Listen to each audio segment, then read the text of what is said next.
Welcome to Broadway Drumming 101. My guest today is Joe Bergamini. He is the author of this fantastic book called Cobham, The Music and Drumming of Billy Cobham. Welcome. Thank you so much, Clayton. I really appreciate you having me on.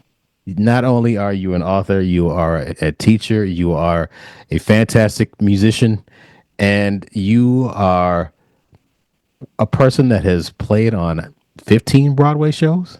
Yeah, 15, 16, something like that. Jeez. Mostly as a sub, all as a sub, actually, except for one show that was called Getting the Band Back Together that unfortunately didn't last very long, but that was my one chair that was mine. How many shows did you sub at one time? Uh, I want to say five or six. Damn. Yeah, it was, I wouldn't want to do that again. It wasn't real. I was like, wait, is Sherry come next or is it Hakuna Matata? That's funny. I don't know how people do more than like a couple at a time. It's a lot. Plus, you like getting called off the bench. You got to figure out what team you're on. Yeah, oh yeah, totally. And I mean, I'm sure we'll get into a lot of the nitty gritty of it, but like when you're subbing, you have to hit different at every show. I mean, I'd go from Jersey Boys, where it was literally the light, besides playing like in a symphony gig like I do now with the Doo Project, like one of the lightest hitting gigs I've ever done, up the street to Rock of Ages, where you're just wailing. It was definitely a trip, but I was in a place where I really wanted to push myself. What was the first Broadway gig that you had? So the first Broadway show I did was Moving Out, subbing for Chuck Berge. That was the Billy Joel musical. And it was I think I came into it in 2003, I want to say. Was it? Yeah, about 2003. And for the record, I had no aspirations or really intentions of playing on Broadway. It just kind of happened. How did it happen? Well, without making the story too long, I grew up only 20 miles away from New York City in New Jersey, and that's where I still live. And I was playing in a lot of rock and metal bands in my formative years, always playing at like CBGB's, Limelight, all the clubs, trying to get a record deal. In my younger days, I thought you were either a rock star or you had a regular job. I didn't know about teaching and all the things I do now on Broadway. Although I did all the activities in my high school, including the school musicals as a drum set player, I never learned another instrument. And I played a little timpani in the school orchestra, but I didn't really like learn mallets. And so the shows were like we would do like anything goes, wonderful town. And if there was a bell part, you had to put the bells next to you for those older school shows. And I would tape the letters on so I knew which key to hit. I wasn't really like, I never took piano lessons. So I sort of thought like, I never really followed Broadway. And I thought, you have to be a great percussionist. I didn't go to college for music. So I sort of thought it was really cool and I admired it. And I'd take my then girlfriend, now my wife, to see Phantom of the Opera and think it's cool. But I'm like, yeah, as soon as those marimba parts come up or whatever, I'm sunk. So I didn't think of it. Uh, and then by a long series of networking and doing lots of different gigs, some of which were okay, some of which were bad, and being in lots of bands, it's a story I love to tell to my students. My son Nick had been born, and I was playing in different bands, including like a Rush tribute band and a lot of prog rock bands, and started to play weddings and stuff like that. And then actually, my entertainment attorney, Ron Beanstalk, who's a great bass player, he had always done stuff for my bands and I needed advice. But he would call me for gigs from time to time. And I remember he called me for a gig playing, a low paying gig playing jazz standards. And I went down and did the gig, and he just happened to have lunch with Chuck Berge the day before, who was his client. And he said, Chuck's looking for subs at Moving Out, and the band's really, really picky, and you have a family now. You should work locally. I mean, you should play Broadway. And he's like, if you want to check it out. So I was like, wow, a Billy Joel musical? Like I know that music. I love that music. It's rock and stuff. I probably could do it. And he introduced me to Chuck, and I went to see the show. And as soon as I watched it from the audience, I was like, I have to do it. It was the biggest break of my career. It was frankly a bad introduction to Broadway. uh, and I'll tell you how. It was definitely more of there were some elements of Broadway drumming involved, i.e., the consistency and the control of tempo, but there was no conductor per se. It was a rock band, and part of the reason they had to really be careful about drum subs is the drummer controlled the tempo for most of the show. A few places where the piano man started, the tunes, that was it. But the drummer controlled everything. And there was, I would say, about a third of the show was on a click. The rest of it, you had the rhythm watch metronome like the conductors normally have. And you would watch the light and you would count it off. And Chuck was like, watch that freaking light for the whole song. I can still tell you the tempos. Like Innocent Man is 102, Moving Out was 138. That was one way. So it was more like my old gigs where you were in control. That was one aspect that was unlike, less like what I would encounter later on Broadway. And the other thing was there was a lot of glory because the band was on stage and it was like a rock concert with dancing going on underneath it. So, you were like, your friends would come see you and you'd be rocking out on stage. And then I did a lot of other shows after that that were definitely, a lot less glory. Same amount of pressure, but a lot less glory. Being in the pit and nobody could see you. Now, going back, you said you brought this up before we started, and it kind of reminded me of me coming here in '93 and playing in various different bands. And one of the places I remember playing on a specific day, because I was taking lessons from Tommy Campbell, fantastic drummer, and he came to watch my band Evil Twins play at CBGB's on February 27th, I think, 1997, the day Tony Williams died. Oh my God. And he came and said, "Hey, man, did you hear about Tony Williams?" I was like, "No." He's like, "He died." And I got to double check that date, but I know it was 1997. And but I used to love playing that place for all you young folks back in the day. I don't know if this is the case for you, but back in the day, you used to actually have to bring your own drums to clubs in New York City. Did you have to do that back when you were playing? Some of them. CB's, I did. I always brought my drums there. I remember just bringing them, and the band before you was playing, then they had to take their stuff off, and then all the band members had to take their stuff and move it on. As it was just I mean, it's somewhat orderly because you kind of knew, but then you felt pressure to set your stuff up, and you had to put the mics on and do a quick line check and then play. But I used to love the sound of CBGBs. I don't know if you felt the same way.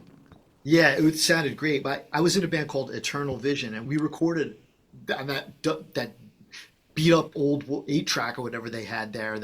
We made a live record there. It's actually on Apple Music, and Mm. yeah, and yeah, I loved playing there. The kind of the big prize when we were playing was to play at Limelight. That was the spot when we were. But I mean, everywhere, Cafe Waz, Danceteria, the Cat Club. There was Yes. Bond Street. I mean, we basically, if it was a closet size thing we could fit into, we played it. What kind of band was it? It was like I wouldn't describe it as fully, it was like a hard rock. The band was definitely influenced by like, Led Zeppelin, Black Sabbath, Deep Purple, but the guys were into jazz too, and the bass player was into Stanley Clark, and I was into Rush, and the singer was into The Doors. So it was very eclectic. And I was studying with Dom Famularo at the time, and he had turned me on to Cobham and David Garibaldi. I was able to make up grooves that were not conventional, like kind of linear stuff, because I was just discovering it at the time. And it was just one of those bands where everybody kind of like, I was encouraged to be creative. So how did you connect with Dom? How did I connect with Dom? I got out of high school and I chose to go to the New Jersey Institute of Technology to study architecture. And the reason I did that is because my family, we didn't know anybody in the music business. And I was in bands. I hope to, make it big in a band someday. But my dad was like, you got to have a fallback plan. So I always liked, I'm kind of OCD type organized guy. I like drawing. I like designing things and organizing things. So I was like, I'll go to NJIT and I'll do architecture. That'll be my backup. Of course, I didn't know at the time architecture is a terrible backup plan. It's just as hard to make a living doing that as it is music. But my secret plan, I applied to some other schools that were out of town, but I chose there because my secret plan was to stay home and be in bands and play my drums at night and pursue my true goal of being a drummer. And to that end, before I was in that band, Eternal Vision, I was in different bands, and we played a battle of the bands out here in Jersey. And a gentleman who was at the time one of the sales reps for Tama, his name's Al Marinaro. Some people refer to him now as my godfather in the music business. He was there, and he was one of the judges, and he approached me after the show, and he said, you sound really good, and you should study with my friend Dom Famularo. I used to read Modern Drummer like it was the Bible back then. Modern Drummer was, and I was like, Dom Famularo. Like, and by the way, my vibe with Modern Drummer was like this. I knew every drummer. I hadn't listened to Elvin or like, Eddie Bayers or whatever. Like I knew who they all were. And I was like, Dom, he's in Modern Drummer. So I went back and leafed through and was like, sure enough, there he is. So I called him up and that's how it happened. And my dad took me to a clinic. He was doing a clinic here in Jersey. And by this strange twist of fate, he was on a clinic tour with Liberty DeVito at the time. So, the Billy Joel and his music were like, have been a huge, like, we'll get to that, I guess maybe later. But yeah, I went to see Dom do the clinic and then I signed up for lessons with him. And that was in, I would say late in 89 or in 1990. And I studied with him for 6 years and he became sort of my mentor. He had me study with Al Miller, who was another teacher on Long Island, a big band drummer. And between the two of them, they put me through, reading charts and the Chapin book and stick control, syncopation, technique, and kind of helped me get together chart reading and things that most guys who go to school for this get that I wasn't getting.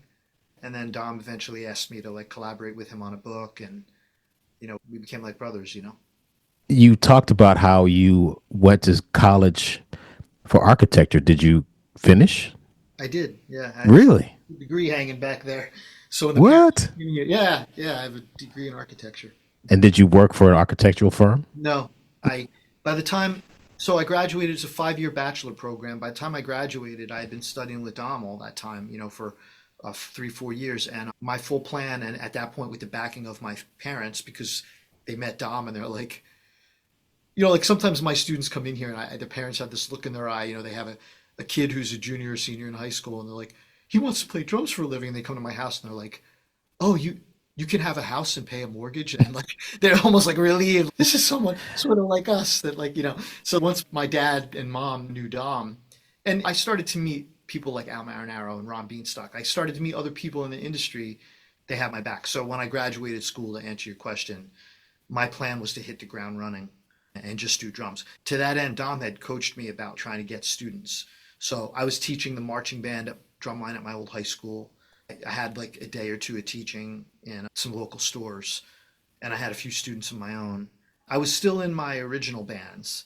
And then when I got out of school, I hadn't earned money playing. I was always in original bands, many different ones trying to get record deals. And then when I got out of school, I just hit the ground running, teaching and doing my thing, and started to get paying gigs. Did you have big hair back then? I had big hair for a hot second, yeah. I actually had a mullet. What? Yeah, Really? business in the front, party in the back kind of vibe. I remember those ads, looking for a drummer or no mercenaries must have big hair. Sometimes they would say like, no a-holes or something. And I Yeah. always wondered if somebody's like, well, that counts me out, serious self-awareness. You're like, damn, I can't do that one. So do you have your bachelor's degree and you hit the ground running? Did you eventually say, I can't do this rock star stuff anymore? I gotta find another way. That's an interesting question. I met my future wife, Kim. We actually went to high school together, although we didn't date each other in high school. We started dating in 1990. And, pretty quickly I knew that this is somebody I wanted to be with. And when I got out of school, to answer your question, I, I got some auditions for touring gigs and stuff. The couple that I got offered were like tour America in a van and make very little money. And even a couple of years out of school. So the first thing that happened to me out of school is I joined a Rush tribute band called Power Windows. We were kind of known in the city for a while because we played every Wednesday at the Rock and Roll Cafe on Bleecker Street. So I Mm. get out of school and I met this guitar player, Zach Risby. He's the current lead guitar player in the band Kansas. But he was in the Rush tribute band. I met him and he got me the gig in that band. We were both Rush freaks. And I was like, wait a minute. You're going to pay me 50 American dollars to hump my giant drum kit to Bleecker Street every week to play Rush for 3 sets? Wow. And I did that. And it was, everyone would see us there. So I was doing that and I got a lot of students out of that. And then I started just like doing other gigs. I started playing weddings. I started playing with other bands. And then I started, an original band wanted me to play and learn their show. I was like, yeah, man, I'll do it. But I'm a side man. You got to pay me something. I was just working. By then I was teaching 3 days a week and stuff. And I was like, I auditioned for one particular band, and I was like, wait a minute, do I mean, I liked the music, it was okay, you know? And I was like, well, I could go do this and use it as a stepping stone, hopefully, to something, but like, I know I'm not going to want to be in this band forever. I'm going to make no money. And if I go out with these guys for a year, I'm going to lose all my students. I'm going to lose all my gigs at home. And I was like, well, maybe I don't want to do, maybe I don't want to do that. Sometimes what you think you want isn't really what you want inside. And I think that's what happened for me. I play with a group called the Doo-Wop Project. It's Sonny Palladino is a musical director, and it's a bunch of great singers who I actually met most of them doing Jersey Boys before I joined the group. We tour and we travel. We fly out. Do like next weekend, I'll fly to Cleveland, do a couple shows. Fly to Chicago, do a couple shows. We usually do two or three. We come home like in the winter. We usually go to Florida for like 2 3 weeks because it's doo-wop music and there's a lot of audience for that down there. Mm. But we fly out. We go to the gigs by rental car. It's very conducive. I love to travel. I still do. I'm not burnt on it. Like everybody hates missing flights. Everybody hates the idiots at the airport. Everybody, you know, blah blah blah.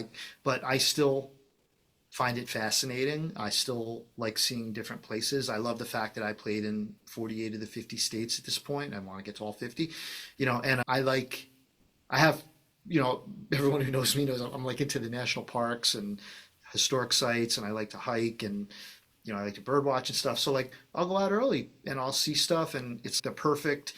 I guess I'm saying this because a lot of what I'm doing right now, it's the world, the universe, or whatever presented it to me. I guess I was stubborn enough to just keep at this until stuff presented itself that fit me. You know, I'm pretty lucky in that way, I guess. Playing in a Rush cover band, and you've played in a bunch of different other kind of situations when you were in your formative years. It helped you since you already knew the music of Billy Joel.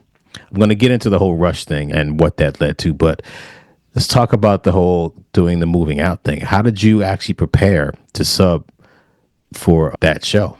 Okay, great. So the two things, the Rush thing and this getting into moving out, go hand in hand, and I'll tell you how. I grew up listening to so much Rush and you know the other metal bands that were popular at the time, and I learned the music like a drummer would learn it at that time. Meaning, I learned the Rush drum parts like note for note. I would just follow his part, and I would learn the parts. So like I would remember Red Barchetta or whatever song as a sequence of drum events. It's a totally different mindset than like if you're playing jazz standards, right? Like if you're remembering a tune by like you're playing over the form. This is like you remember an orchestrated part. It's almost like you're playing a piece of classical music. So Chuck at Moving Out was he's a great drummer, and after watching him play the show 2 or 3 times and hearing him play basically the same part every time, I realized like, oh wow, like this is he put a lot of thought into these parts. And then he gave me a recording. He gave me a recording. He said, there's music around here somewhere, but it's useless because you can't use it. So you have to memorize this. So he gave me the recording. And he's like, learn this exactly like I do it. Now, I had just been in a Rush tribute band for 10 years. I was like, I got you, man. I took that recording home and I practiced it with it. This was like the biggest break presented to me. I wasn't yet at a place where I was thinking like, I might think later, like, oh wow, I got to memorize it. Like I'm doing 5 shows. I don't know if I have the brain power to memorize a show. They won't let me use the charts. So I might have to pass. I was like, this, I smelled blood in the water. Finally, I get a chance to play a real gig with like all these guys and gals have done big tours. Like I want in, you know? So I took the recording home and I learned it. I learned every note exactly like him. I learned all the fills and I played along with it like 2 times a day. And they actually auditioned drummers for it because as you know, a drummer can take down a Broadway show if you mess up bad enough, especially in a show where there's no conductor and you're up there in charge of counting things off. You even have more risk of taking it down, right? So they auditioned drummers with the whole, at first they auditioned me with a couple of prospective piano men for the tour. Then I went through that process and then they auditioned me with the full band at SIR. They actually did that for subs. Wow. Yeah, they had 1 or 2 subs come in right away because Chuck needed some time off and they learned it from a recording and I guess they had problems or whatever. So you understand what I mean? Like I had these ethics of playing in the Rush tribute band, you know, from a learning the part standpoint, was sort of tailor made to be a sub. This is how I always learned songs, great. And I still did that, like subbing for people later. Like some people played a part that they created and they played it the same every show. I'll give you two examples. Kevin Dow at Jersey Boys. I think after subbing for him for about 5 years, I found like a half dozen two measure spots in the show where I could change something but why? It was like perfectly written. And John Weber at Rock of Ages, he had a pretty specific, he pretty much had his way he played it. Then other people were like, I must have watched Tommy Igoe play Lion King when Tommy was still doing it. I must have watched him 6 times before I played, and he played it so different every time. I'm like, yo, which version of this you want me to, you know? Another guy who really was able to stretch. I subbed for Jared Schoenig at Pippin, and Jared really, like, what a great player, man. He would try different stuff, but probably the king was I subbed it In the Heights a lot for Andres Ferrero. We became like brothers. Really, it was one of the earlier shows I did. When I would watch him play, man, just the stuff he would do, I was just so blown away by his playing. He would just stretch and like he's like doing Horacio Hernandez stuff in here. I mean, when I first heard him do it, I was like, we'll come back to this. I was like, you got the wrong guy. I'm like, Italian American kid from the suburbs. Like, you got the wrong guy, but somehow he stuck with me and trusted me. But we'll talk about that later. But anyway, you see what I mean? Like the moving out thing was like, it was kind of the perfect thing for me because I was like, yeah, I can learn the parts and I'll memorize it. And also Chuck was playing double bass drum stuff in that. And I learned when I did get the band back together because it was a hard rock show, I had double bass in my book too. And like a lot of the Broadway cats were like, oh, wow, I don't know about that double bass thing. Speaking of, learning parts, you did a lot of memorizing, but in this book, you have transcriptions of stuff like total eclipse, solarization Yeah. from the total eclipse record in 13, 16, and 7, 8, and then everything is written. I don't know how. First of all, I'm looking at it like, Let me just give credit where it's due. For the Cobham book, Terry Branham did those transcriptions. okay, So I started out, yeah. So I wrote a column for many years called Rock Charts and Modern Drummer, where I transcribed a song for every issue, and that led me to doing this book called Classic Tracks for Modern Drummer. And I was definitely deep into it. I transcribed Vinny in this book. It was like what? track each from these guys, like Carter Beauford, Vinny, Stuart Copeland. So I did that. Then a lot of people know me for this book. I did this Zeppelin book for Warner Brothers. I was heavy into the transcribing thing. I did those, and then that eventually, I'm sure we'll talk about the kind of my dream project was I did a book and a DVD with Neil Peart called Taking Center Stage. I finally met Neil and we did this. So I did all the transcriptions for this. And then this kind of led to this drum biography series that I've been doing. Bios and transcriptions and musical analysis of my heroes. So Neil, this was like, I had done some other ones with the previous company, but this was the first one, kind of full color transcriptions, text, done with the guy himself, with the artist himself, did with Neil. Then I did Stuart Copeland.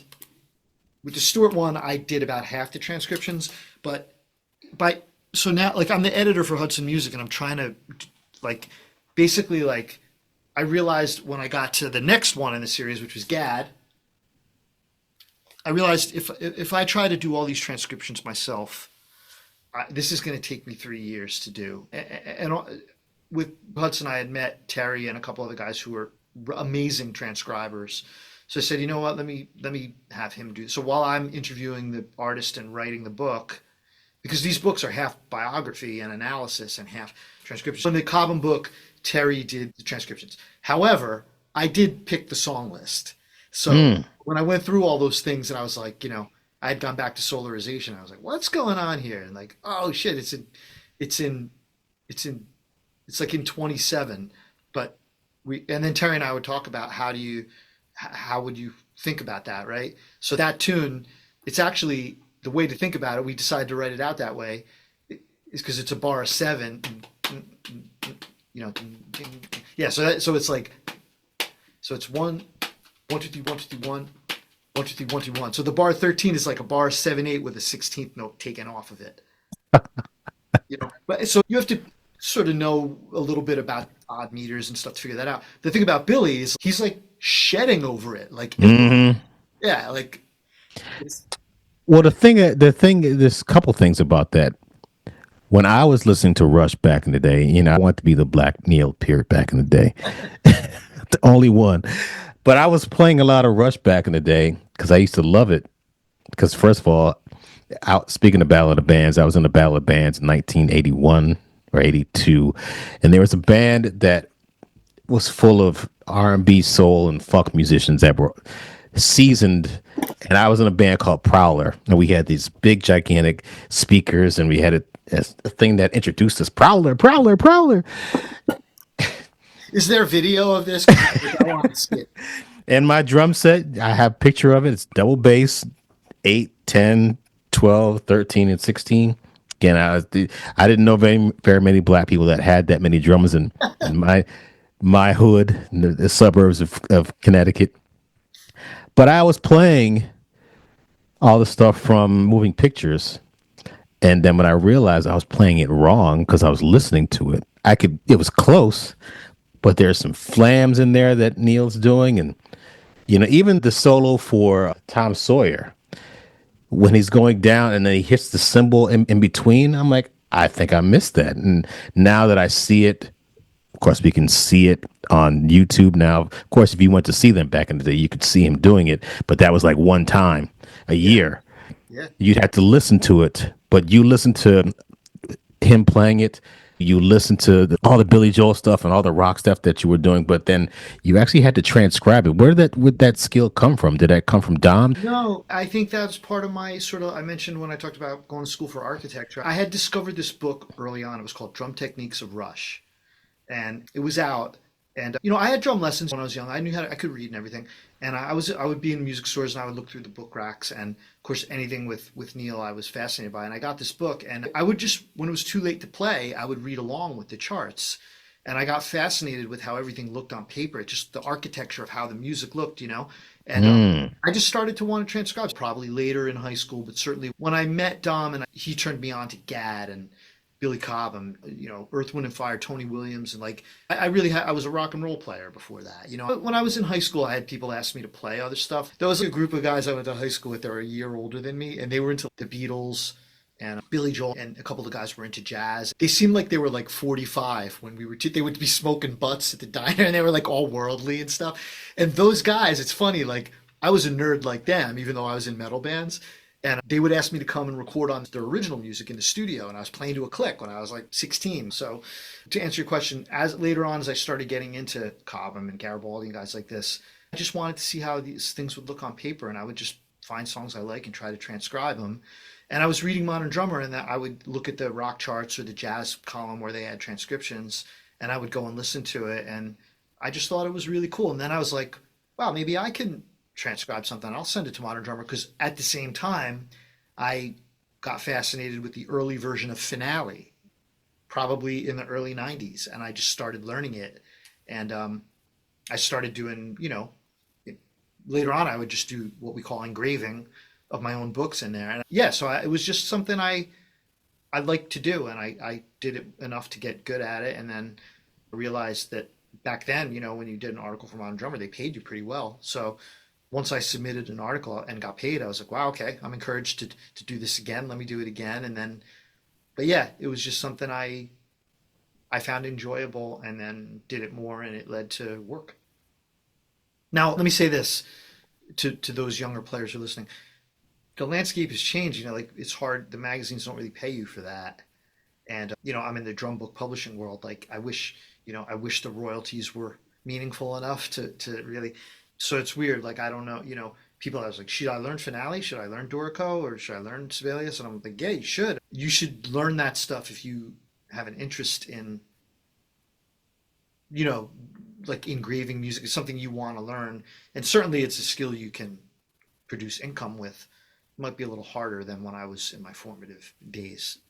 I was thinking about recently how even hanging out the other day at Red Rooster and hanging with musicians that I remember watching when I first got here, and even having a show and then people subbing that used to play on a lot of records that I grew up listening to. I'm like, I can't believe I'm playing with the people that I grew up listening to. Yeah. You got a chance to actually meet Steve, Stuart, Billy, Neil, and several others. What was it like meeting Neil for the first time, and how did that happen? I became the drum editor for Hudson Music somewhere around, I want to say, let's see, it was probably like, I've probably been there 15 years now. So however long ago that is, like 2009 maybe. And the owners at the time, the owner Rob Wallace of Hudson Music, for those who don't know, he was one of the owners of DCI Music Video back in the day. Those early videos, Steve Gadd up close, Steve Gadd in session, Omar Hakim, Dennis Chambers, Simon Phillips, the Buddy Rich tribute concerts. Rob made all those videos. He was the grandfather of uh, music drum education on video, and of course not just drum. He also filmed BB King, he filmed Jocko, he filmed Chick, all these artists instructional videos. And he had formed Hudson Music with his former partner Paul Siegel, who's not at the company anymore. And by the luck and great fortune of my career, I was the drum editor for Carl Fisher, that publisher, for a hot second. And then I approached Hudson and they hired me. I started right out of the gate working on their projects that were happening at the time, which was Keith Carlock was doing a DVD, Steve Smith was doing a DVD, Aaron Spears was doing a DVD. And I was the organizer guy, helping them with the thesis of their project and making sure that the thing was getting brought in on schedule and the focus of it, doing some transcription, everything, some engraving. So I was lucky enough that I got to work with Steve Smith, was a hero, and now a hero was I was working with him. And just from Dom's encouragement, I've been going to NAMM shows and PASIC shows. That's how I got these other parts of my career happening, by networking with people. I had been able to meet some of my other favorite drummers at clinics and even at parties where we could really meet, or at NAMM shows. I always knew that Rob and Paul had worked with Neil at the Buddy Rich tribute concerts, and that they had done a work in progress DVD with him. And they knew I was a super fan, and I never brought him up because I had read so much about Neil being private and not wanting to meet his fans that I was like, there's no way this guy wants to meet me. And I don't think I'd want him to meet me because he's going to think I'm a weirdo. So I never even mentioned his name. And after I had been with them for a few years, one time at a meeting, they were like, hey, we just happen to be talking to Neil and we think he's into maybe doing another project. And we know you're very familiar with his work. Why don't you write him a proposal for a new project? So I did that, and it's kind of a long story, but they gave it to him, and then in very gradual increments, I was finally introduced to him because he was very reticent to meet new people. He always was. Yeah, so like, you can go to a NAMM show and you might see Simon Phillips walking around and maybe you go up to him. Or you can go to a drum clinic and see Billy, or you can go to the Blue Note and you can wait and get a book signed. Well, Neil never did any of that. He just was a very private person. And, knowing this, it led to a lot more, mystique of being able to meet him because he's just not accessible. Guys like Stuart Copeland and Steve Gadd are also not that accessible just by virtue of the fact that they're working at the top levels of our business. And it's like, if you don't, like, you could probably meet Steve if you go when he's playing at the Iridium, but those are like short, autograph meetings, like whatever. So anyway, Neil finally liked enough of what I wrote that he allowed Rob to bring me to a Rush concert, and I met him backstage on his bus, freaking out, in 2008 on the Snakes and Arrows tour. And the meeting was to see if Neil would be comfortable around me so we could work together. Um, yeah, I've told the story in a few other interviews, and I I liken it to the if you ever seen the Lord of the Rings movies. There's a part. All right. Well, anyway, there's a part where in those, basically we'd be going in, and my instructions were, don't talk about the project to Neil. We're just there to get the vibe, make sure he's comfortable with you. So Rob just instructed me to not talk about the project. And we went in and we met him. And for once in my life, I, you know, tried to, I kept hearing my father's voice in my head saying that famous line, better to remain silent and be thought a fool than to speak and remove all doubt. Um, Mm. and so I stayed quiet, and eventually Neil was very one of the most intelligent people I've ever met. He, at that time, had taken to his motorcycle riding between shows on tour. And he had ridden through New Jersey and Princeton, and he and Rob were old friends. So I was just listening in, sitting on the side. And Neil was like, I rode through Princeton, and people don't realize how many beautiful places New Jersey has in it. And, on the campus, there's some historical buildings. Neil knew everything he knew about botany, he knew about architecture, he knew about cars, and so he's like, there's some postmodern buildings there. I think I remembered the name of the architect that designed the buildings. I was like, I think that was, whoever, Michael Graves or whatever. Neil's like, yeah, that's right. And eventually he got comfortable enough that, he was cool. If it had ended there, it would have been enough. He took me out and sat me behind his drums. I got to watch him play Subdivisions, which is the song that made me want to be a drummer, from right next to him. And then we went on and we did a DVD, Taking Center Stage, and we became buddies and we did the book. And I used to go have lunch with him when I would go out with the Doo-Wop Project to play in LA, Mm. which was surreal, sort of. He was definitely a really, really sweet person. Kind of like I had said when he passed away in the eulogy I wrote for him, it was almost like two people. He was this like superhero. When you meet someone and you really know them and you know their artistic output, you sort of like, you're like, oh, it all makes sense when you know the person and then you see the artistic output that they have. Like there's a interesting, like the way Neil played drums and the way his mind worked as the intelligent person that he was. It made sense to me. On the other hand, he was this like titan of rock drumming who like all the drummers worship. And you meet him and he was this courteous, sort of nerdy, soft-spoken, super intelligent, shy Canadian guy. Cobb, with Billy, it's the same way. I met Billy many times at clinics. He and Dom were really close, and I met Billy many times at clinics. And he was very guarded. Very courteous but guarded. Like you're meeting strangers, really.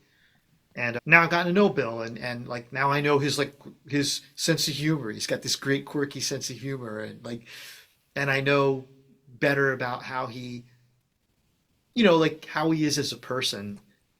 I have to say, with Gad and Billy Cobham and Neil and Steve Smith, specifically because I've gotten to know all those guys really well. Like as drumming heroes to me, I'm happy they were my heroes because they're great people. Mm. But they have that line, "Don't meet your heroes." My life has not been like that. Those guys have been just unbelievable. It's a crazy, like with somebody like Bill, you're approaching Bill and you're like, "Hey, I'm gonna write like your authorized musical biography." I mean, that's like a lot of responsibility, and I approach it like that.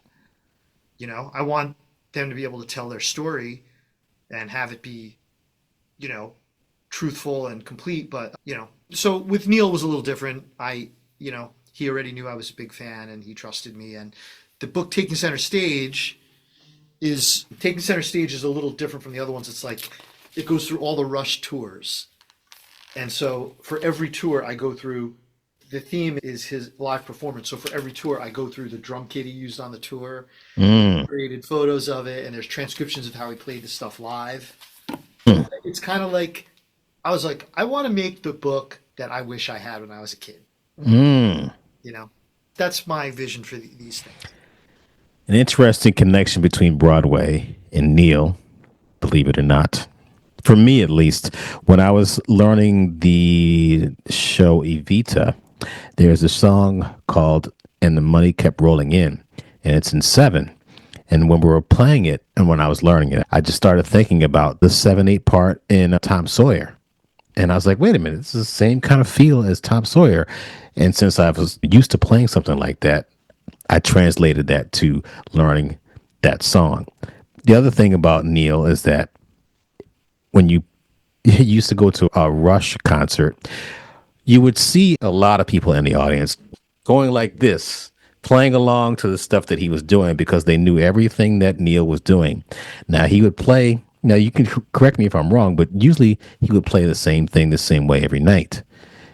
Did he pride himself on doing that? Did he want to make sure that it was the same thing?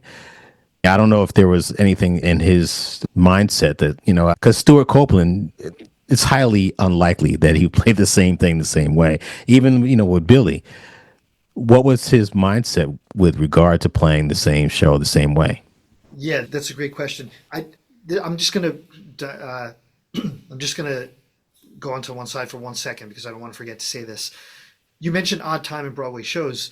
One of my favorite experiences subbing a Broadway show was the revival of Jesus Christ Superstar, where I subbed for Clint DeGannon. Just a huge fan of Clint's playing. He's such a great drummer. And he played that stuff so smoothly. Jesus Christ Superstar, of course, filled with odd times. Now, just to connect back to the big drummers that I've done books about, I didn't know until recently that one of the ways Simon Phillips got known in the West End in London was he subbed on Jesus Christ Superstar in the original production. And he met people and got hired for recording sessions from it. And I actually asked Billy, while we were working on the book, the question everybody asks him, like, well, you went into Mahavishnu and you master of odd times. Did you do anything before that? And at least when I interviewed him, you know what he said? He said, I remember one thing that really helped me with odd times because I really didn't do much of it before Mahavishnu. But one thing I did do is I subbed on Promises, Promises. Right? Really? Yeah, like he actually cited that as like a help for playing odd time. Because that was like, was that Burt? It was a Burt Bacharach, was it? That music? I don't know. I I don't really know Broadway. No, I'm just kidding. So he said that show as a thing. But yeah, so in answer to your question, yes, Neil orchestrated his parts. When he wrote a drum part, he tried out, he threw in everything but the kitchen sink, and then he wrote what he thought was the ideal part. And then he tried to recreate that part every night on stage. Okay? So he approached it from a compositional standpoint, which is not how most of us play the drums. But some people do, especially in the rock world. Like, Steve Smith in Journey has certain, the fills that he plays in the breakdown of Separate Ways, he plays Hmm. the same way, like the Philly Which, plays. which, by the way, there was one gig that I played with our mutual friend Matt Friedman. His son had a bar mitzvah, and I was playing, and Joe was in the audience, and I was nervous because he was there, and we were about to play Separate Ways. I was like, "Oh shit, how's this go again? I can't mess this up." Ah, you played it so great, man. So I think I passed. That was the night we met, right? Yes, that's true. It was great. You played your ass off. Anyway, I'm sorry. Yeah, so Neil did that. And it's funny because Stuart, when I was working with Stuart, you mentioned him very insightfully. They became buddies when their bands were both huge in the 80s. And Stuart went to the Rush concert and he was like watching all these people air drum. And he's like, oh my God, like he's hanging out with Neil after. He's like, all those people like freaking out over your drum parts. And they seem to know their play, and I want that. How do I get that? And he said, well, Neil said, well, I make up an orchestrated part and I play it the same way every night. It's part of the song. It's my best I can do, and I try to reproduce it every night for the. So he's like, you play it the same way every night. He's like, yeah. Stuart's like, all right, I'm out. I don't need that. The people and Stuart would say like, well, why don't you? I didn't actually know that when the police, if you read the Stuart Copeland book I did, as the police got bigger, according to Stuart, Sting would come to the recording sessions as it became apparent that he was a genius songwriter that could write hits. He would arrive at the recording sessions with songs, future hits that he had not divulged to Stuart and Andy Summers. And so they would learn them in the studio. I didn't know this. Like when they were in Montserrat recording Ghost in the Machine, like every little thing she does is magic. He made up the part in the studio and they recorded it So Stuart said, like, what? People ask me, why don't you play those couple of fills, like those iconic fills? Why don't you play them live? And Stuart's like, when you hear me on that album, I just made that stuff up 5 minutes ago. I don't even remember what I did. So I think with a guy like him, or a guy like Cobham, or a guy like Gadd, you're not getting, maybe you're not getting the, you're not going to get the exact part. Like for every little thing she does magic, you're going to get the same groove, the signature groove. For 50 years, you're going to get the groove. For late in the evening, you're going to get the groove. For all the other parts, Stuart and Gadd and Cobham have this instantly identifiable vocabulary where Bill has those little 30-second note things he sticks in everywhere. But Neil's like another, he just orchestrated the parts. And yes, he played it the same way every time. And if you play that music, I just played it in a Rush tribute show to him called Bubba Bash we do every January, and it's with a lot of guest musicians, and everybody just pays tribute to the music. You have to play the parts exactly like they are, or the best of your ability, very much like subbing a Broadway show. I remember when I used to put stuff on social media, I would think of the silliest thing, like, there needs to be a musical about, the heart of rock and roll by, Huey Lewis. Oh, there's a musical by Huey Lewis. Man, there needs to be a musical about the Warriors. Oh, Lin Manuel Miranda's going to do it. I was like, okay, I got to stop doing this. But I did say years ago, before we actually met, I said, you know what? There needs to be a Rush musical like 2112 or Moving Pictures, the Broadway musical. And then I was like, man, I'd love to be the drummer. And since then somebody said, you know what? No, no, no, no, no. Joe Bergamini is going to be the drummer for. I was like, who the hell is Joe Bergamini?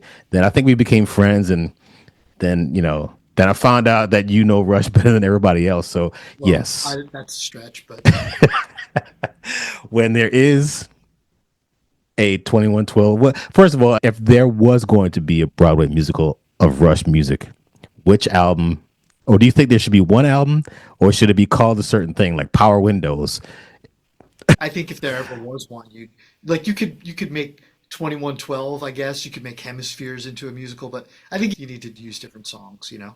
Mm. I think there's about as much chance of that happening on Broadway as somebody staging Joe's Garage from Zappa, which is actually a Broadway show right there. You know, Hey, see, we laugh now. We laugh now. that's true. Um, I don't want to forget to say this. I mentioned Andres Ferrero before. He's a huge Rush fan.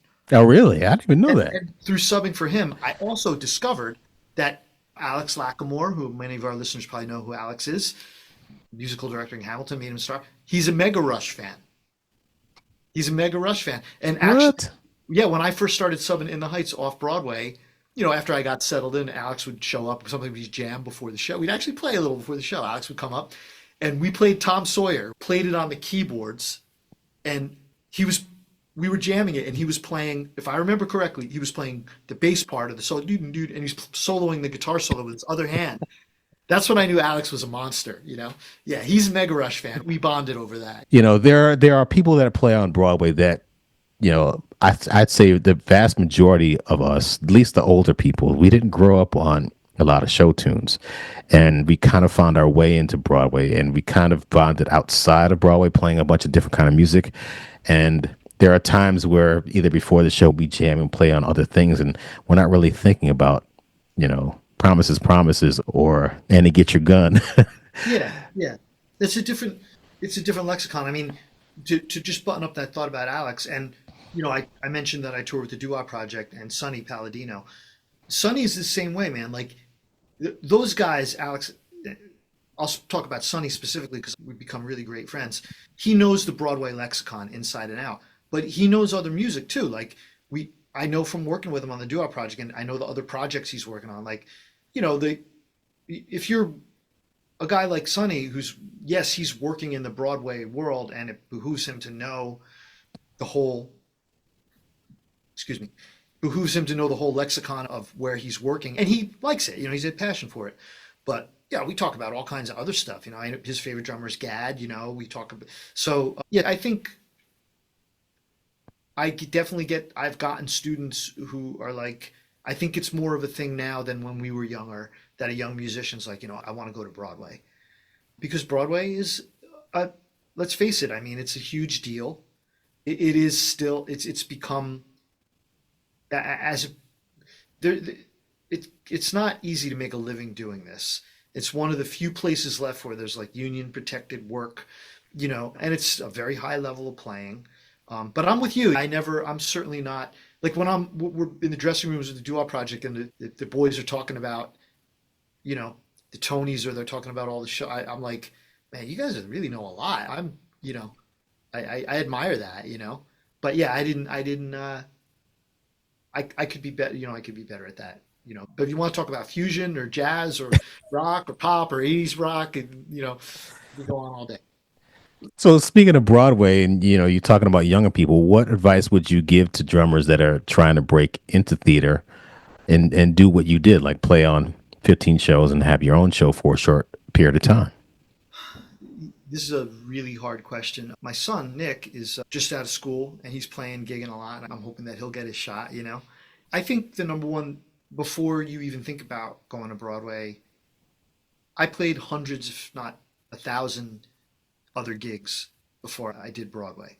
And whether they're rock gigs, jazz gigs, Latin gigs, any kind of gigs, other theater shows, um, you know, I think I'm going to say it was my friend Tommy Igo who said it, but Tommy was asked, "How do I become a great Broadway drummer like you?" And he said, "That's a really bad idea. Just become a great musician. Become a great musician." Because if you think about Tommy, you think about Andres, you think about Jared Schoening. I'm just thinking of some of the guys I said before: Clint, Larry Lelly, Carter McLean, John Weber, John Epcar, Spider-Man, yourself. These are, and if I don't mean to leave any of the cats out. If I did, Chuck. These are world-class players. They're not world-class players for Broadway. They're world-class players. And so I think you have to make sure that you can hang with that level of skill. That's number one. And then I think just trying to get on the periphery, being here and trying to maybe eventually play with some people who are either doing Broadway on other gigs, whether it's weddings or regional theater or jazz gigs, whatever. And then one key thing that helped me was I got a recommendation to sub for Chuck. But once I subbed for Chuck, I got my foot in the door. My next few shows didn't come from other drummers recommending me. They came from people who were playing Moving Out with me, either mostly as subs. Like my friend Dave Richards, sax player, was like, "Oh man, I'm over at in the Heights, and he needs a sub. It's this off Broadway show with like Afro-Cuban music and Brazilian music." I'm like, "Man, I'd love to take a look at that." Like, so, Dave recommended me, or Raul Agraz, the great trumpet player, recommended me for shows. So like if you're playing with, if somebody who you have to play with at their gig as a sub, like if you're a drummer and one of the other cats in the orchestra tells the drummer with the chair, you should check out Clayton. He'd be great over here. And it's the bass player. That bass player's got to play with you now when you come in. That is a great recommendation. I do a lot of work in the drum world, so I know all the drummers, and that's good too. Like if you sub for, like if you did a good job filling in for somebody and they trust you, and then they, like I've had a really great relationship with some drummer friends who are like best friends of mine. Like I'll use, for example, Mike Sorrentino. Mike's a great drummer. He's done a bunch of Broadway stuff, but he was also subbing on Moving Out. He and I were there the most. They loved him, and we actually shared the tour in this sort of unheard of arrangement where they let us split the tour. Like I would do 1 or 2 weeks a month, and he would do either 2 or 3 weeks a month, and we became best buddies, and we still give each other work. Like even to this day, I'm subbing some gigs for him this summer, and we would never hesitate if he was in over at Spider-Man, and Epcar's like, "Hey, I need another guy." He's like, "You should try out Joe." Or if I was in the Heights, and he's like, Andres is like, "I need another guy." I was like, "You should get Mike." We never approached it like, "Oh, I don't want him to get another guy," because we helped each other. So yeah, just do as many gigs as you can. And I think the one thing that's the hardest thing to give advice about is like when. So most of the time people get in, and tell me if you think anything I'm saying is not true or wrong. But I think a lot of people get in subbing, and a lot of people what they do is they want to come to town and they want to reach out to the people who have the chairs and say, "Hey, can I come watch the book?" Or they take what they think is a sort of less aggressive approach and they say, "Hey, I'm in town. Can we have coffee sometime?" And if you're a young person and you're listening to this, just as a teacher, what I want to explain to you is, because I've been asked this a lot. So I played a lot of Broadway shows. I don't know everybody, but I know a lot of the people who play, especially the drummers who have the chairs. So if you come to town, I've had some drummers who come to town and they book a lesson or two with me to try to learn this stuff. When someone books my time and they respectfully and they pay me for the time, first thing is I'm going to listen to them play, and I'm going to see if the skill set is where it needs to be, and I'm going to check out their vibe, how they are as a person, and then I'm going to try to help them as best I can with good advice. So if someone calls me and says, "Hey man, I'm going to be in town. I'd love to pick your brain. Can we have coffee?" It's like disrespectful to the people who have paid for my time as a teacher to expect me to come and give them advice. Like, I haven't heard you play. Like, if it's somebody I really respect, like a colleague of mine says, "Hey, a close student of mine is coming to town. Could you talk to him for a few minutes?" Okay. I'm not going to be a jerk, but it's sort of like, if you're not careful, you could turn people off. with that approach. And then, you know, now it's gotten so, and correct me if I'm wrong because I'm not really subbing a lot anymore, but do you, like, I think it's gotten so in demand with people coming in that like a lot of guys don't want people coming to watch the book. Just like they know what they're after, so people don't want to, right? Like you're nodding, like it's true. Like you know, people don't want like I want. Can I just come watch the book? They sort of know what you're after. So now I'm saying all this, but I don't mean it to come across as being discouraging because there's going to be some young guy or girl who's going to come into town that's a great player and a cool person and they deserve a shot. So, you know, hopefully you come in, you play gigs, you know, you talk around. And if you play with someone and you know someone that knows somebody who's a chair holder in a respectful way, you could say, hey, do you think it would be cool for me to, excuse me, you think it would be cool for me to come and watch the book? Or, you know, maybe just under the understanding that I just want to watch and, you know, maybe someday if they need somebody, you know, I could check it out or whatever. But just be really careful about it because if you step wrong, this is a hard enough business to succeed without having to go back and try to repair stuff you've done wrong. Like if you bugged somebody too many times and a guy or gal who has a chair told some other cats in town that you're a pain in the butt because you called them too many times. Like, you don't want to be trying to fix that. It's hard to fix. Just like if you go into a show and you're not prepared and you tank it your first time in, you don't get a lot of strikes here. There's just too many. You know, it's like war, you know? Somebody gets shot down, the next victim's going to come right up the hill behind him. You know, the thing about the pick your brain and have coffee thing, it's very recent. I didn't really get that when my last show at Ain't Too Proud. People just wanted to come and watch me play. A lot of people I knew, but they were like, I remember counting. There were like 75 people that asked me to come and sub for me. Of course, I don't have 75 slots. I only had five. But it was part of the reason why I started this podcast. It was like, wait a minute, there's a lot of people that want to do this, but a lot of the people that are older that I've spoken to have gotten the boilerplate email. Hey, my name is John Doe or Jane Doe. I really want to play on Broadway. Is it possible for me to come and take you out to coffee and pick your brain? And some people are like, you know, yeah, some people are like, that's fine. Just come in, you know, it will go out. But a lot of people are like, for myself at least, I feel it's kind of like you're asking me out on a date. And Yeah. I don't even know you. It's And like, why would I want to go out and have coffee with you? And actually, that's happened one time, and it was a very awkward situation. The whole thing about approaching someone, it is probably in your best interest to find the people that play on Broadway in their natural habitat, which probably best to find them in their natural habitat, which is not necessarily in the pit, because most of us didn't really grow up playing in the pit.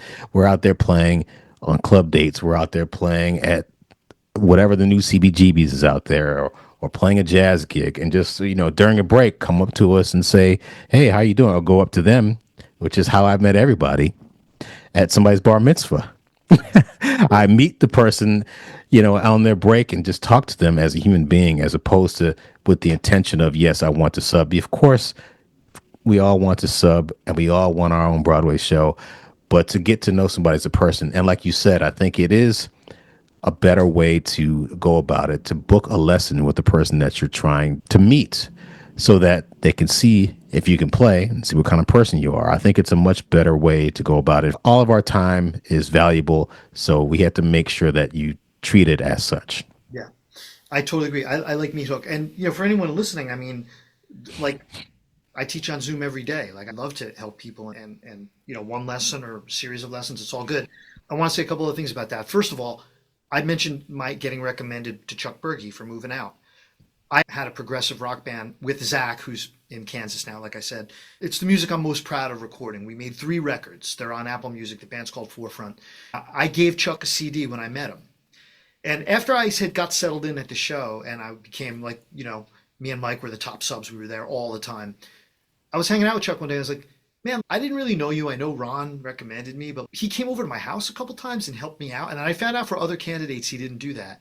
He's like, well, man, you know, I think I had 100 people recommended to me. Some of my friends who I knew couldn't do it or didn't want to do it.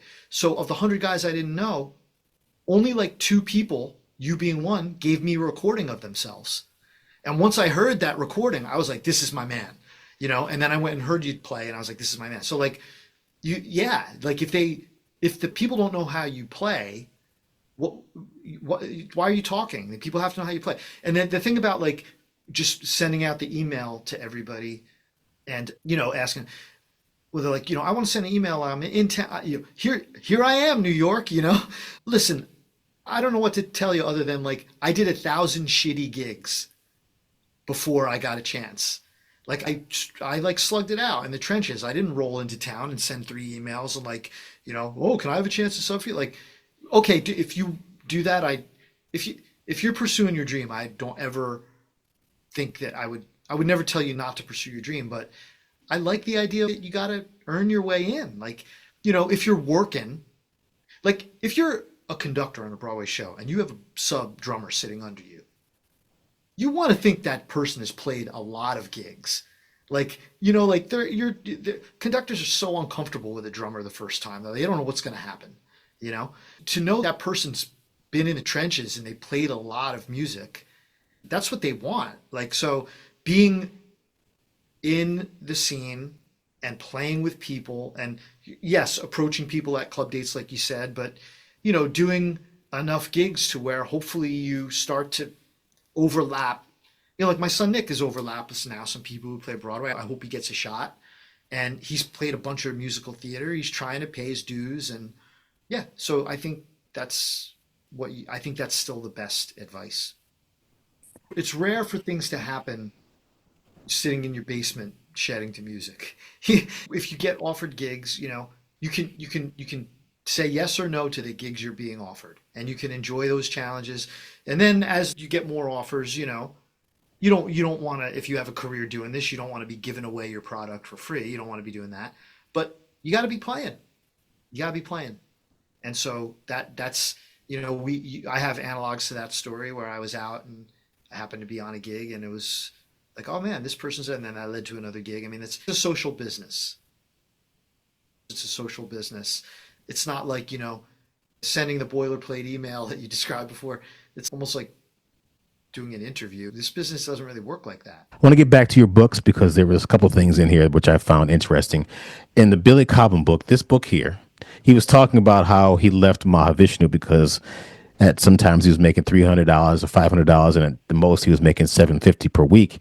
And I did the inflation calculator calculations on my iPhone. That's about $3,200 a week in no, it was $5,200 a week. Yes, $5,282.61 in 2024 dollars. That's pretty good money. But he was also talking about how there was a lot of money being floating around with the band that he wasn't getting a part of, because it was what, five people in that band, Yeah. and and 750 back then. I guess $5,000 a week back then for that kind of band playing those kind of gigs wasn't that much. Which brought me to, there was another interview in there where I think Ron Carter was talking about how there were so many different types of venues to play back in the day, and it's not like that now. And it's just a really interesting look back at the way it was in 1973 or in the 70s. Even listening to Vinnie Colaiuta interviewing Harvey Mason and talking about how things were, where he didn't, like, Harvey didn't want to go on tour and Vinnie didn't really want to go on tour because there was so much opportunity. As far as today is concerned, as far as the drummers that you teach, do you find that they have the same amount of opportunities to showcase their talent or use their skills, or do you find from what they tell you that it's harder and harder? Do you have any idea? Yeah, I feel like it's harder. I think, having interviewed Gad for the book we did and Billy, like the era you talk about, the 70s was like, let's face it, it was a golden age.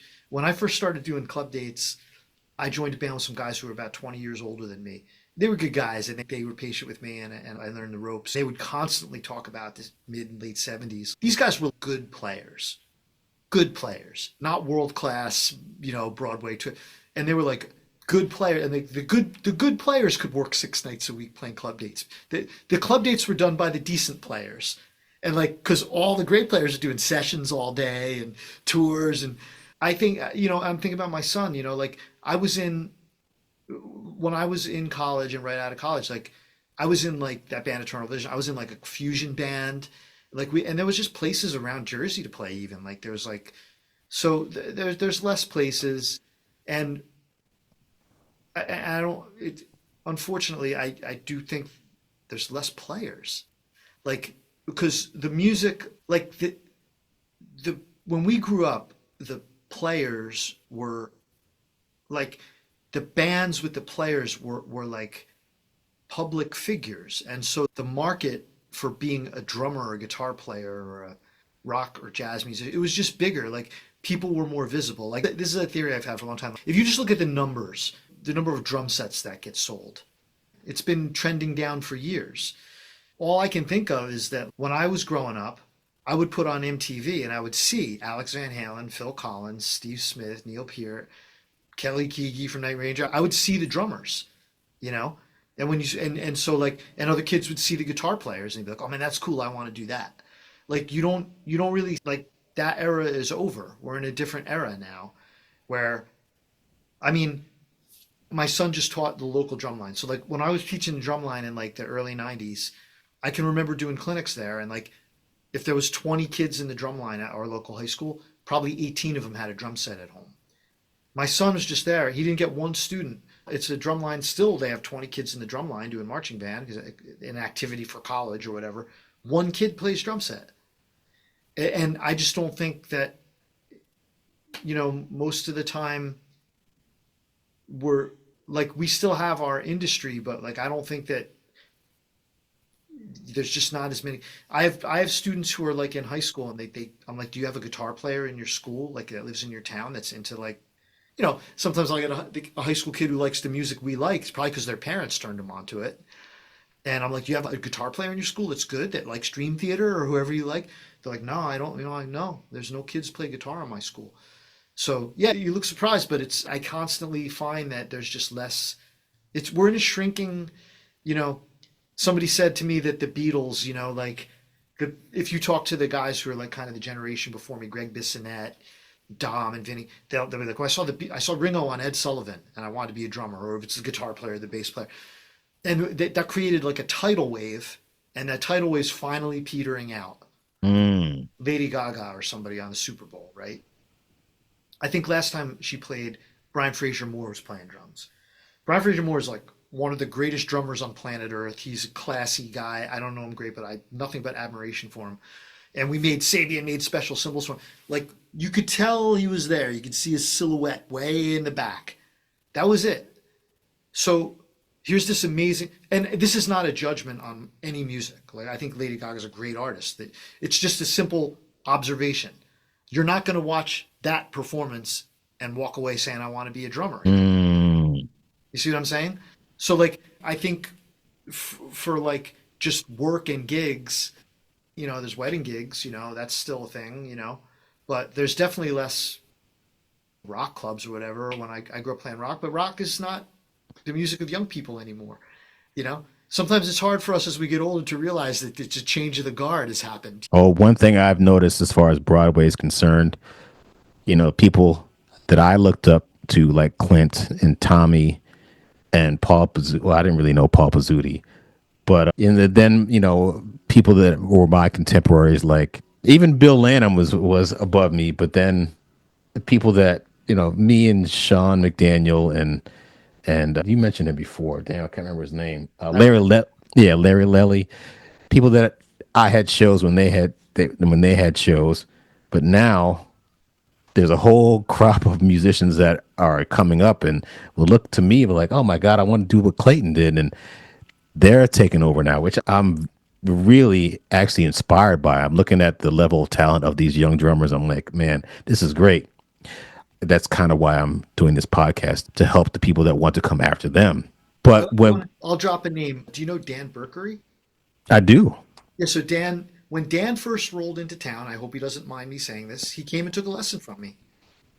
And he asked about how did you get into subbing all these shows, and he played, and I was like, this guy plays great, and he's like an awesome dude, and Hmm. he's successful. He's got a show. I think he's at what is he at that mincemeat thing? Yes. He Yes. actually played my first show. He was subbing the percussion book, my first show of Hamilton. So Mm. getting out to experience playing with Joe Bergamini while my blood pressure was like 300 over 200, having a freaking heart attack in the pit of Hamilton. Um, but Dan's like he's good for him. He's a young guy. He's a good guy, great player, and he's found success in Broadway in the pit. Yes, I remember last year he got his first Broadway show. Then that closed like a month later, and then he got another Broadway show in the same theater. Then that closed like a month later. Now he's got a show that's actually running a little bit longer. I hope it lasts for as long as possible because, as you know, having a chair is great, but if it doesn't last, it's like, oh man. Well, it's funny. There was a bass player towards the end of the run of Jersey Boys where the crowd started to thin out and the regular bass player left, and they brought in a guy who had done a lot of Broadway, and he's like, "Yeah, they call me the closer. When I show up, it's time for everybody to know these things are going on." Yeah, it's funny. I would say this though, my show that didn't get in the band back together. I'm eternally thankful to Sonny for bringing me in. Some of the shows that are more of the pop, rock, R&B type shows, like the drummer's so important that we're in there in the beginning.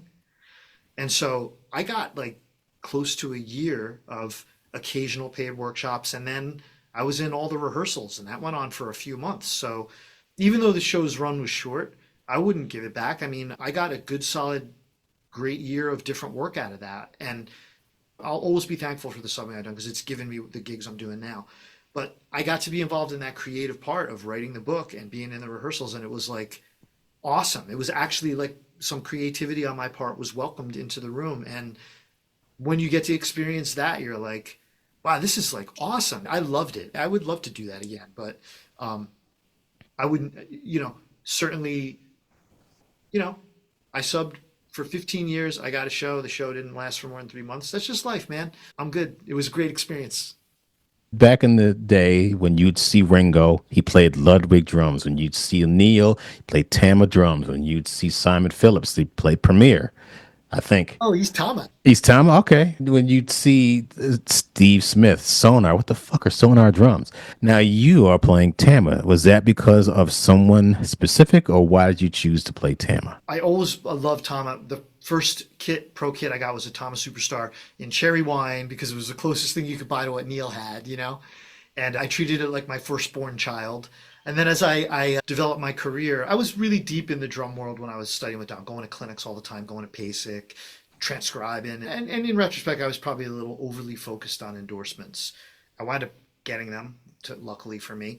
But Tama was the hardest one to get because I wasn't, and I'm not a rock star, and I just kind of stuck it out. Like I actually love their drums, like they're like my favorite drums. And when I was coming up, Neil played them, but Liberty was playing Tama, and Don was playing Tama, Billy Cobham was playing Tama, Lenny White was playing Tama back then, Stuart Copeland was playing Tama. Yeah, And you're just I right. looked, man, like John Panozzo from Styx had the huge double bass Tama kit. They just came storming onto the scene, but now I just love the way they sound. Like when we're out on the road with doo-wop, I play a cartage kit. If we're most of the gigs actually, and if they give me a Tama kit like that matches the rider with the Evans heads that I asked for, literally in 2 minutes I'm up and running, and it sounds like my drums. And then I get other brands and stuff like they're cool. They all make great stuff, but I'm like, yeah, this is what I like. And it's funny, like the endorsement thing. Broadway drummers, when I started meeting a lot of Broadway drummers, there was Tommy Igo, who's like very attuned to like having a career, like an international level career in writing books, whatever. And there's other musicians who play Broadway. It's like they think the world ends at the Hudson River. Like they, and they're like, oh, you wrote a book, and like, yeah, you can, you can. So, yeah, so a lot of those favorite drummers played Tama, and from the early on in my career, I developed relationships with companies. One of the earliest companies was Sabian. I switched to them when I started studying with Dom. I started playing the cymbals, and a couple of years later, they gave me like a low level endorsement. And so I've been playing Sabian now I've been an endorser for, wait a minute. I got my endorsement when I was 25, and I'm going to be 50, so 30 years. Mm. for 30 years, and the relationship grew. And now I run a program for drum teachers called the Sabian Education Network. It's like a club for drum teachers. If you want to check it out, it's sabianed.com, where you can just message me and I'll give you the link. And it's basically like a club for drum teachers to come together and talk about what we do. And Sabian has always supported education, so and they've been a huge supporter of mine since day one. And then Vic Firth and Evans. But when I would go out and do clinics or really anything, I've had the advantage of having great relationships with these companies and long. I've been with Vic Firth and Sabian for 30 years. I've been with Tama and Evans for like 25 each, and I've never changed. And I just it's a cool little part of our world that's not easy to get free gear anymore. The world's definitely changed. But yeah, I'm definitely very thankful to those companies, and they've been, go to. I played PASIC twice, and like Tom, yeah, I can't even believe those words have come out of my mouth. It's so nerve wracking. But yeah, they're like right there. They support me, and most importantly, I love the gears, and I play everything I like to play. I play everything I want to play, and thankfully, luckily for me, Dave recognized. We could do a whole nother podcast about endorsements. Mm. Endorsement is really a pretty simple thing. You say, as Clayton, you say, hey, I like Acme drums. And I play Acme drums because I like them the best and they sound the best. And if you have a career that will influence somebody else to buy those Acme drums because you're playing them, something you played on them, then you have value as an endorser. Simple. A lot of players think it's like some kind of like approved, you're endorsed. No, that's not it. I like that. You have an old stamp from back in the day. Where can people find you on the interwebs? So joebergamini.com. My books are all the Hudson ones are at hudsonmusic.com, but I have a little shop on my site. So joebergamini.com. I want to plug one other little thing that I have. We talked about club dates and my transcriptions and making charts. At some point, I realized I had like 600 song charts in the can. Like you probably scribble out charts for club dates. Well, have I engraved many of them to look, nice. This is a book I put out through Hudson called the Working Drummers Chart Book. Okay. But I started a website called workingdrummercharts.com, and I currently have about 600 roadmap charts vetted, played on gigs by yours truly for drummers. And you can just go in there, they're 99 cents a pop, and people are using it. So if you're listening to this and you're working and playing club dates, I might be able to save you the couple of hours of charting out the latest pop tune for your gig. Well, here's the thing, club dates nowadays, a lot of people are getting married who were kids of the 90s. And we play Mr. Brightside now. And we play Misery Business by Paramore. And I had to learn Misery Business. Like, holy cow, that's a hard song. Yeah. Do you have Misery Business up there? No, but I have Mr. Brightside up there. Okay. All right. Yeah. The thing is like mostly it's been populated from my gigs. So whatever but I did ask. So my son Nick is in a club date band, and I asked for his list. But yeah, maybe I'll have to put that on my list to do in like my spare time when I'm not learning music for a gig. I'll go through the popular current tunes and I'll put one up there. But anyway, that's workingdrummercharts.com. I'm on Facebook and I'm on Instagram and YouTube. Get this book, Cobham, The Music and Drumming of Billy Cobham. Am I reading it right? That's right. Thank you. Thank you. Appreciate that. It's a great book. Thank you very, very much, Joe. And it was great to chat with you and get to know you a little bit better. And I appreciate you being on the podcast. I'm thrilled that you had me, Clayton. I've been a fan of what you're doing with this for a long time, and I'm honored not only to be in the company of all the great colleagues that you had before, but finally glad we got to hang and got to know each other better and stuff. So hopefully we'll Indeed. spend some more time together. All right, man. I'll talk to you soon. All right. Thanks.